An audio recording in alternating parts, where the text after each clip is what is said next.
Es hora de acercarnos con ansia, con profundo anhelo a la palabra de Dios, conociendo al Dios de la Biblia y conociendo su voluntad. Damos gracias al Señor por este tiempo de adoración y ahora sí vamos a abrir nuestras Biblias. Antes de comenzar, recordemos de que estamos dando una serie de estudios de una iglesia sana. 9 marcas de una iglesia saludable. Ya hemos visto 3 de esas marcas. En primer lugar, vimos lo que es la predicación expositiva. La predicación expositiva, como ya vimos, consiste en leer el texto, en explicar el texto en su contexto original y aplicar el texto a nuestras vidas hoy. Vimos también la teología bíblica, muy importante, tener una teología bíblica correcta. Todos sabemos bien que todas las escrituras apuntan, señalan a Cristo. Y la Biblia no son libros aislados, sino que tiene un hilo conductor que todo va a parar, todo conduce, todo converge en la persona y la obra de nuestro Señor Jesucristo. También vimos un entendimiento bíblico del Evangelio, muy importante. El Evangelio no es la noticia de que Dios es amor, aunque Dios es amor, ¿verdad? Pero no es simplemente eso. Tampoco es que Dios quiere ser tu amigo o que Dios tiene un plan maravilloso para ti. Eso tampoco es predicar el Evangelio. Vimos de que el Evangelio está fundamentado, el Evangelio está fundado en la verdad que presenta Pablo en 1 Corintios capítulo 15, versículos 1 al 4. Que Cristo murió por nuestros pecados conforme a las Escrituras, fue sepultado y resucitó al tercer día. Y Cristo hoy vive. Cristo vive. Y Él ofrece vida nueva, vida eterna, vida abundante a todo aquel que cree en Él. Y hoy vamos a ver, con la ayuda del Señor, una cuarta marca de una iglesia saludable que consiste en un entendimiento bíblico de la conversión. Un entendimiento bíblico de la conversión. Definamos en primer lugar qué es la conversión. Conversión en la Sagrada Escritura se entiende como el acto de arrepentirse de nuestros pecados y poner nuestra fe, colocar nuestra confianza en Jesucristo. Y esto implica, amados hermanos, implica un giro radical de 180 grados en la vida de la persona, abandonando su viejo camino, abandonando su pecado y adoptando una vida nueva en Cristo. Conversión es el término que describe el comienzo de la vida cristiana. Conversión es el término que describe el comienzo, el inicio de la vida cristiana. Dice un autor que la conversión encierra el secreto del encuentro con Dios en Cristo, sumido como una experiencia determinante para toda la vida. Ahora, cuando leemos los evangelios, podemos ver, podemos observar cómo Cristo, en su mensaje, Él enfatiza el arrepentimiento y la fe. Yo os invito al Evangelio según San Marcos. Abran sus Biblias en el Evangelio según San Marcos, capítulo 1, versículos 14 y 15. La verdad es que echaba de menos este púlpito que tanto tiempo nos acompañó predicando la palabra de Dios. Hoy lo tenemos de vuelta con nosotros. Evangelio según Marcos, capítulo 1, versículos 14 y 15. Nota lo que dice la Escritura. Después que Juan fue encarcelado, Jesús vino a Galilea predicando el Evangelio del reino de Dios, diciendo: el tiempo se ha cumplido y el reino de Dios se ha acercado. Arrepentíos y creed en el Evangelio. Aquí vemos que el mensaje de Jesús no es algo novedoso. De hecho, Juan el Bautista, el precursor del Mesías, antes de Jesús, ya predicó este mensaje. Arrepentíos porque el reino de los cielos se ha acercado. Mateo capítulo 3. Y también vemos en Mateo capítulo 4, versículo 17. Dice el texto sagrado en Mateo 4, 17. Desde entonces comenzó Jesús a predicar: arrepentíos porque el reino de los cielos se ha acercado. Este fue el mensaje de Jesús ya desde el inicio de su ministerio. Cristo llamó a los hombres al arrepentimiento, a volverse a Dios y a poner su fe en el Evangelio, a creer en el Evangelio. Y eso es prácticamente la conversión. También cuando vemos el mensaje apostólico, todos sabemos bien que Cristo muere en la cruz, es sepultado, resucita y asciende a los cielos y se sienta a la vista del Padre, pero los apóstoles comienzan a predicar el Evangelio, a llevar por toda la cuenca del Mediterráneo, todo lo que era el Imperio Romano, a llevar el Evangelio de Jesucristo. Y ellos también, los apóstoles también, cuando leemos el libro de los Hechos de los Apóstoles, podemos ver cómo los apóstoles predicaban y llamaban a las gentes a convertirse al Señor. Llamaban a las gentes al arrepentimiento y a creer en el Señor. Por ejemplo, Hechos de los Apóstoles, capítulo 3, versículo 19. En ese capítulo 3 vemos el segundo sermón del apóstol Pedro. Y en ese mensaje Pedro dice lo siguiente: arrepentíos y convertíos para que sean borrados vuestros pecados.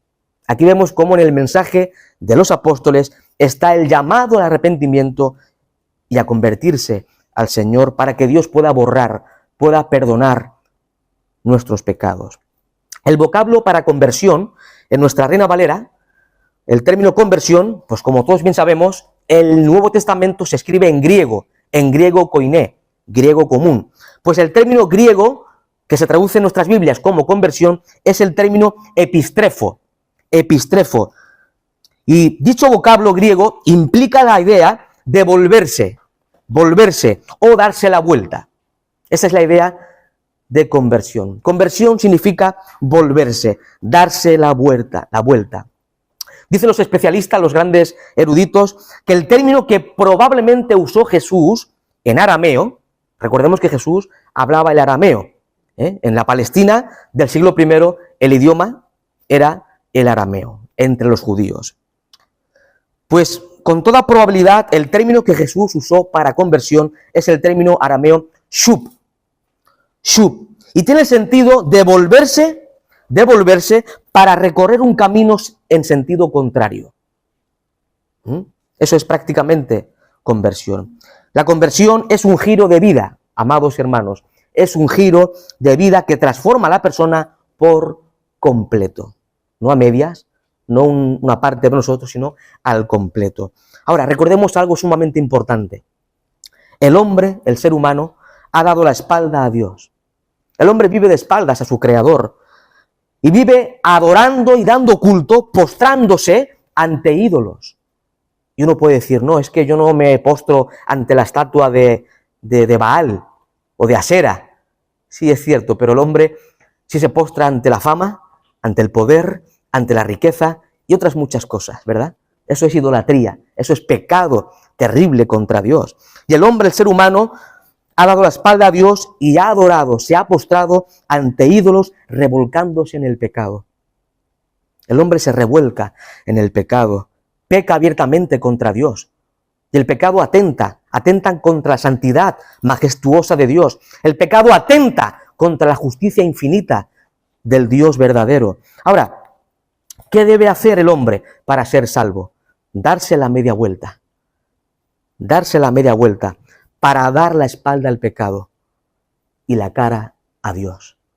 Dar la cara a Dios y la espalda al pecado. Esta media vuelta, querida iglesia, es lo que llamamos la conversión. Os invito a Tesalonicenses, carta de San Pablo apóstol, primera a los Tesalonicenses, capítulo 1, versículo 9. Nota lo que dice el texto sagrado. Primera a Tesalonicenses, capítulo 1, versículo 9. Dice así: porque ellos mismos cuentan de nosotros la manera en que nos recibisteis y cómo os convertisteis, notar, y cómo os convertisteis de los ídolos a Dios para servir al Dios vivo y verdadero. Los creyentes de Tesalónica, que vivían en una cultura muy pagana, donde daban culto a todo tipo de deidades, incluso al emperador romano, ellos se convirtieron de los ídolos al Dios verdadero, para servir al Dios verdadero. Eso es conversión. El hombre, el ser humano, vive revolcándose en el fango del pecado, vive lejos de Dios, vive sin tener en cuenta a su Creador, dando culto a todo tipo de divinidades de este mundo, caído, corrompido por el pecado. Pero el hombre necesita darse la vuelta, dar la vuelta al pecado y venir con un corazón arrepentido y en fe delante del Señor. Otro texto que me gustaría leer se encuentra en Hechos de los Apóstoles, capítulo 26. Hechos de los Apóstoles, capítulo 26, versículo 18. Hechos 26, 18. Dice así la Escritura: para que abra sus ojos, para que se conviertan de las tinieblas a la luz y de la potestad de Satanás a Dios, para que reciban por la fe que es en mí perdón de pecados y herencia entre los santificados. Dios escogió de forma soberana al apóstol Pablo para que predicase el Evangelio, para que las gentes que vivían sin Dios pudieran ser convertidas de las tinieblas a la luz de Dios, de la potestad, del dominio de Satanás al Señor, para que reciban por la fe perdón de pecados y herencia entre los santos. Eso es la conversión, amados hermanos. Ahora, veamos la acción de Dios en la conversión. La acción de Dios en la conversión. La conversión, amados hermanos, no es solo un acto humano de volverse a Dios en arrepentimiento y fe. ¿Sí? Recordemos de que todo lo que tiene que ver con salvación es obra de la gracia de Dios. Es una obra del Espíritu Santo de Dios en el corazón del creyente. Amados hermanos, es Dios quien a través de su gracia sublime e infinita cambia nuestro corazón, transforma nuestra mente y vivifica el espíritu del hombre, llevando al pecador a la fe y arrepentimiento verdadero. Escucha lo que dice Juan capítulo 6, versículo 44. Juan 6, 44. Allí el escritor sagrado recoge unas palabras que pronunció Jesús, y son estas: nadie puede venir a mí si el Padre que me envió no le trajere. Tremendo. Nadie puede ir a Cristo si el Padre que envió a Cristo no trae al hombre a Cristo. Aquí podemos ver, amados, queridos, nuestra incapacidad para ser salvos.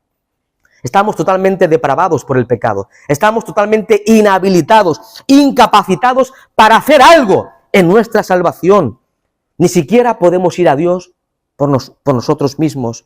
Es Dios, este Dios majestuoso, este Dios glorioso que en su gracia, en su misericordia y en su soberanía nos coge y nos lleva a los pies de Cristo para que podamos recibir el don de la salvación y la vida eterna. Dice un comentarista lo siguiente con respecto a esto: la conversión por parte del hombre tiene dos aspectos de un mismo paso.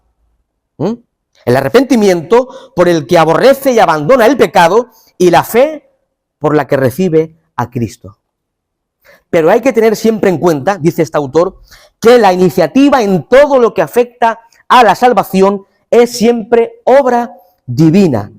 Ello quiere decir que nadie puede convertirse, oiga bien, nadie puede convertirse sin que Dios le haya antes vivificado, despertado y convencido de pecado y de la necesidad de un Salvador suficiente. Ahora, algo importante. La conversión no se trata de recitar un credo. La conversión no equivale a recitar un credo o a recitar una confesión de fe. Es más, ni siquiera es hacer una oración, la llamada oración o confesión del pecador. Eso no está en la Biblia, oigan bien. Escucho a mucha gente decir: sí, puse mi fe en el Señor, levanté la mano en la iglesia y repetí las palabras del pastor y repetí la oración del pecador. Pero, amados hermanos, pregunto, ¿alguna vez han leído eso en la Biblia? Que Pablo o Pedro o Cristo dijesen a los hombres: venid, hacer la oración del pecador, repetir conmigo. ¿Está en la Biblia eso? No está en la Biblia. Son tonterías que los hombres se inventan. La conversión no es recitar un credo, no es hacer la oración o confesión del pecador. Eso no está en la Biblia. Tampoco es levantar la mano en una campaña evangelística. ¿Eh? Hay telepredicadores que hacen una campaña evangelística en un campo de fútbol, ¿sí? Hay miles y miles de personas y cree que la gente se va a salvar por levantar la mano escuchando el sermón. Hermanos queridos, disculpen, son payasadas, son tonterías, cosas que no están en la Biblia. Lea la Biblia, no va a encontrar algo semejante. No tiene base bíblica por ningún lado.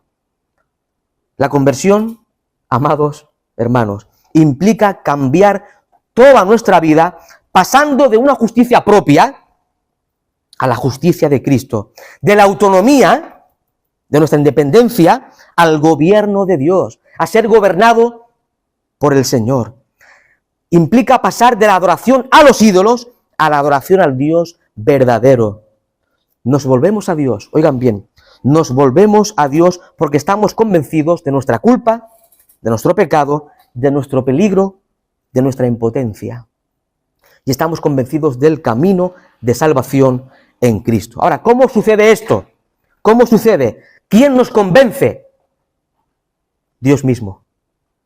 El Espíritu Santo de Dios convence al ser humano de su pecado, de su miseria y de su profunda necesidad de un Salvador suficiente que es Jesucristo, el Hijo de Dios. Escucha lo que dice la Biblia en Hechos de los Apóstoles, capítulo 11, versículo 18. Hechos 11, 18. Dice así: entonces, oídas estas cosas, callaron y glorificaron a Dios, diciendo: de manera que también a los gentiles ha dado Dios arrepentimiento para vida. No sé si ha notado aquí algo importante. Lo vuelvo a leer. Hechos de los Apóstoles 11, 18. Entonces, oídas estas cosas, callaron y glorificaron a Dios, diciendo: de manera que también a los gentiles ha dado Dios arrepentimiento para vida. Hermanos, ¿quién da el arrepentimiento? Dios. Aunque eres tú, es el hombre quien se arrepiente, pero es Dios quien nos da el don del arrepentimiento. Efesios 2:8, ese texto clásico del apóstol Pablo, porque por gracia sois salvos, por medio de la fe, y esto no de vosotros, pues es don, es el regalo de Dios al hombre cuando éste pone su fe y confianza en el único Salvador de los hombres, que es Jesucristo. Hermanos, todo es obra de Dios. Dios nos escogió en la eternidad pasada para ser su pueblo. Efesios 1:4. Dios nos ha llamado a salvación. Dios entregó a su Hijo en la cruz por nuestros pecados. Él nos ha justificado delante de su trono. Él llevará a cabo nuestra glorificación en un momento escatológico. Por tanto, todo es obra de Dios. Desde la elección en la eternidad pasada hasta la futura glorificación del creyente, todo es obra de la gracia sublime del Señor. Escribe Mark Dever, este autor, dice así: si entendemos la conversión como algo que nosotros hemos hecho, sumando a lo que Dios hace, lo estamos entendiendo mal. La conversión no es algo que nosotros hemos hecho y que Dios añade algo más. Eso no es la conversión. La conversión, dice Mark Dever, ciertamente incluye una acción de nuestra parte. Evidentemente no somos máquinas, no somos robots. El hombre debe arrepentirse de sus pecados. El hombre debe creer en Cristo. No obstante, la conversión, dice Mark Dever, es mucho más que eso. La Escritura enseña que nuestros corazones deben ser cambiados, nuestras mentes transformadas y nuestros espíritus resucitados, vivificados. Nosotros mismos no podemos hacer nada de esto. Es obra de la gracia divina. Hemos definido el término conversión. Hemos visto cómo es Dios quien obra nuestra conversión a través de su gracia y soberanía. Veamos evidencias de la conversión, muy importante. Hermano, evidencias de la conversión genuina. La verdadera conversión se manifiesta en un cambio visible y real de la vida de la persona. Si la persona que dice creer en Cristo y que se ha convertido al Señor no ha cambiado su estilo de vida, pues no ha conocido a Dios. ¿Sí? La verdadera conversión, por tanto, incluye una lucha constante contra el pecado, un nuevo deseo de tener comunión con los hermanos, una manera diferente de enfrentar los desafíos y pruebas de la vida. Escucha lo que dice el apóstol San Pablo en su segunda carta a los Corintios, capítulo 5, versículo 17. Escribe así el apóstol Pablo: de modo que si alguno está en Cristo, nueva criatura es, nueva creación es. Las cosas viejas pasaron, he aquí, todas, no dice algunas, no, todas son hechas nuevas. Cuando el creyente cree en Cristo y es salvo, se produce una nueva creación en el creyente. Venimos a ser nueva criatura, una persona nueva en Cristo, con una vida nueva por su gracia. Ahora, el apóstol San Juan, en su primera epístola, presenta algunas evidencias de una verdadera conversión. Y os invito a abrir vuestras Biblias en la primera epístola del apóstol San Juan, capítulo 3. Primera epístola del apóstol Juan, capítulo 3. Vamos a leer el versículo 14 y 15. Primera de Juan, capítulo 3, versículos 14 y 15. Dice así el texto sagrado: nosotros sabemos que hemos pasado de muerte a vida en que amamos a los hermanos. El que no ama a su hermano permanece en muerte. Todo aquel que aborrece a su hermano es homicida. Y sabéis que ningún homicida tiene vida eterna permanente en él. O sea, más claro, el apóstol Juan ya no puede ser. El que ama a su hermano verdaderamente es hijo de Dios, ha sido salvo. Pregúntate en esta mañana, querido hermano, ¿amas a tu hermano? ¿Amas a tus hermanos en Cristo? Porque si los aborreces, no has conocido a Dios. Aún estás muerto en delitos y pecados, aún estás condenado al infierno, no has sido salvo. Puedes estar 30 años asistiendo a una iglesia, ser el diácono, ser incluso el pastor. Fíjense, si no amas a tus hermanos en Cristo, no has conocido a Dios, porque Dios es amor. También en Primera de Juan, capítulo 2, versículo 6, nota lo que dice el apóstol. Primera de Juan 2, 6, dice así: el que dice que permanece en él, debe andar como él anduvo. En otras palabras sencillas, el que dice que es cristiano, de verdad, debe vivir como Cristo vivió. Tremendo, ¿no? Evidentemente Cristo es impecable. Él no pecó ni podía pecar porque es Dios manifestado en carne. Nosotros sí somos pecadores y fallamos y pecamos. De hecho, tenemos una naturaleza corrompida por el pecado habitando en nuestra humanidad, en nuestro ser. No obstante, el que tiene a Cristo en su corazón sigue las pisadas de Cristo, sigue el ejemplo de Cristo. Si dices que eres cristiano, pero vives de cualquier manera, evidentemente no has conocido a Dios, no te has convertido de verdad. El creyente sigue las pisadas, sigue el ejemplo del Señor Jesucristo. Otro rasgo, amado hermano, otro rasgo distintivo del verdadero creyente es que vive en santidad. Vive en santidad. Lo dice Juan, Primera de Juan, capítulo 1, versículos 6 y 7. Primera de Juan, capítulo 1, versículos 6 y 7. Dice así: si decimos que tenemos comunión con Él, con el Señor, y andamos en tinieblas, mentimos y no practicamos la verdad. Pero si andamos en luz, en santidad, como Él está en luz, tenemos comunión unos con otros y la sangre de Jesucristo, su Hijo, nos limpia de todo pecado. El que verdaderamente se ha convertido al Señor, vive en santidad. Si aún vives en el pecado revolcándote, no has sido salvo. Eres un cadáver. Vas al infierno.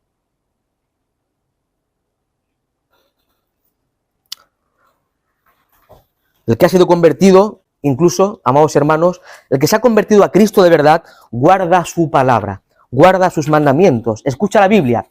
Evangelio según Juan, capítulo 14, versículo 23. Juan 14, 23, dice el texto: el que me ama, son palabras de Cristo, el que me ama, mi palabra guardará. El que me ama, mi palabra guardará. El que ama a Cristo, guarda su palabra. Evidentemente, con nuestros fallos, con nuestras caídas, porque somos seres caídos y pecadores. Pero el creyente genuino guarda su palabra. Vive en armonía con lo que está escrito en la santa palabra de Dios. Juan 14:15 también. Juan 14:15. Cristo mismo expresa: si me amáis, guardad mis mandamientos. Si me amáis, guardad mis mandamientos. El que no ama a Cristo no guarda sus mandamientos. Pero el que ama a Cristo es el verdadero creyente. Ese guarda los mandamientos del Señor. Se cuenta la historia que un hombre en estado de ebriedad, un hombre tomado, borracho, se acercó al conocido pastor bautista Charles Spurgeon. Estamos hablando del siglo XIX. Se acercó un borracho al pastor Charles Spurgeon y le dijo este borracho: yo soy uno de sus conversos, yo soy uno de sus convertidos. El pastor Spurgeon respondió: me atrevo a decir que sí, pero usted no es uno de los del Señor, ya que si así fuera, usted no estaría borracho. Aquí vemos la evidencia de una verdadera conversión. Este alcohólico borracho se acercó al pastor Spurgeon: yo soy uno de tus convertidos. Spurgeon dijo: no. Bueno, dice: sí, puede ser, uno de mis convertidos sí, pero del Señor no. Porque tus obras demuestran que no has conocido al Señor.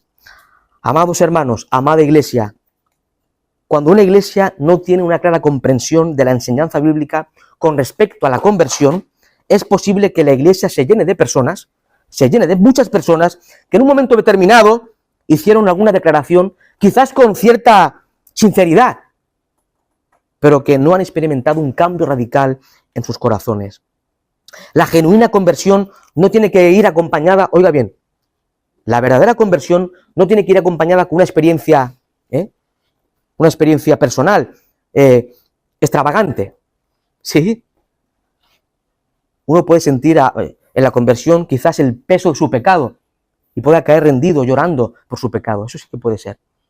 Pero la conversión no debe ir, o no tiene que por qué ir acompañada de una emoción, de una experiencia emocional. Esa es la palabra, de una experiencia emocional. Más bien, se va a evidenciar tu conversión verdadera por su fruto, por tu estilo de vida, cómo vives, cómo andas. Ahora, preguntémonos, os pregunto, queridos hermanos y amigos, ¿cómo vives? ¿Cómo estás viviendo? Pregúntate, examina tu corazón, ¿cómo vives? ¿Cuál es tu estilo de vida? ¿Vives en santidad? Vivir en santidad implica apartarse del pecado, apartarse de lo mundano y acercarse al Señor mediante su palabra y la oración, y también congregándonos como iglesia. Ahora, ¿estás viviendo en santidad? ¿O sigues la corriente de este mundo? ¿Estás luchando contra el pecado cada día? ¿Odias el pecado? ¿Odias el pecado? ¿Aborreces lo que Dios aborrece? ¿O en lugar de eso amas el pecado? Pregúntate, ¿de verdad amas a Cristo? ¿Amas con todo tu corazón a Cristo? Porque el que ama verdaderamente a Cristo desea ardientemente tener comunión con Cristo, conocerlo más, vivir para su gloria.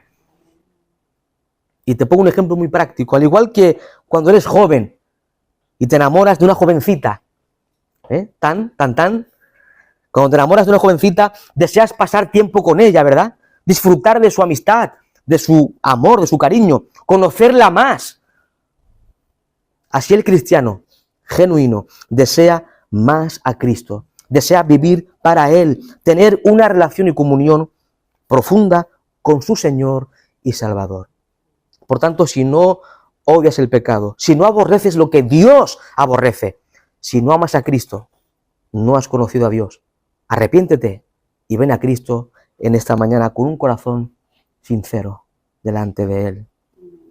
Si vives como antes vivías, si no te apartas del pecado y de lo mundano, si no deseas conocer más a Cristo y vivir para Él, no has conocido a Dios. Aún estás muerto en pecado, vas camino a la condenación eterna, necesitas ser salvo de la ira de Dios. Ven a Cristo en arrepentimiento y fe. Ahora, muchas veces en las iglesias cristianas se bautiza a muchas personas de forma muy rápida, sin ver sus vidas transformadas o cambiadas por el Evangelio. Muchas iglesias, pastores, deben presentar un verdadero, amados hermanos, los pastores y las iglesias deben presentar un verdadero entendimiento de lo que es la conversión según lo enseña la palabra de Dios. Dice Mark Dever, se notará un verdadero entendimiento de la conversión en las expectativas de la iglesia para la membresía. Por ejemplo, dice, la admisión no será inmediata. Tal vez se ofrezca una clase de membresía, se pedirá un testimonio, así como una explicación del Evangelio por parte del miembro potencial. O sea, no se puede, para que me entiendan, introducir a alguien en la membresía sin conocerle. ¿Sí? Debe pasar por un discipulado y ver si esa persona realmente ha conocido a Cristo. A veces se admite a la membresía a gente de un día para otro. Y eso es algo peligroso. Sigue diciendo que este autor se mostrará en que la iglesia, un verdadero entendimiento de la conversión, se notará en que la iglesia no estará dispuesta a tomar los pecados conocidos a la ligera. El rendir cuentas, el dar ánimo y la exhortación será lo común, no algo extraordinario. Se practicará la disciplina en la iglesia. En otras palabras, para que todos lo entendamos, una iglesia saludable refleja un entendimiento bíblico de la conversión en su enseñanza y práctica. Y esto se traduce en precaución a la hora de bautizar a nuevos creyentes, asegurándose de que han experimentado una conversión verdadera, genuina.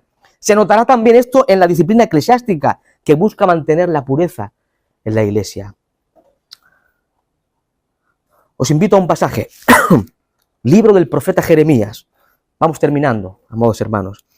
Libro del profeta Jeremías, capítulo 2.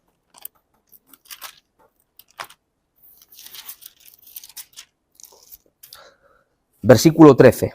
Jeremías, capítulo 2, versículo 13. Este texto que vamos a leer está vinculado en su contexto con el pueblo de Judá. En este contexto de la historia del pueblo de Dios, los israelitas, los hebreos, vivían lejos de la ley de Dios, pecando abiertamente contra Dios, practicando la idolatría, adorando a otros dioses. Estaban en un estado de apostasía este pueblo. Notad lo que dice Jeremías 2:13. Porque dos males ha hecho mi pueblo. Me dejaron a mí fuente de agua viva y cavaron para sí cisternas rotas que no retienen agua. Tremendo, tremendo. Este versículo 13, amados hermanos, nos ilustra de alguna forma la realidad del hombre que vive sin Cristo. El hombre sin Cristo vive lejos y de espaldas a Dios, quien es fuente de agua viva. Dios es fuente de agua viva. Él es el Salvador del hombre. El ser humano se ha entregado a la idolatría. Pero su idolatría para nada le puede salvar de su pecado. Escucha bien, amado amigo. Si alguien aquí no tiene a Cristo, si alguien no ha entregado por completo su vida a Cristo, esta es tu condición. Este es tu estado. Estás practicando idolatría. Estás revolcándote en el pecado. Vives lejos de Dios, sin tener comunión con Dios.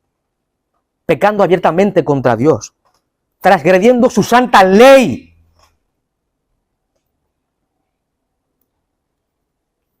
Estás perdido.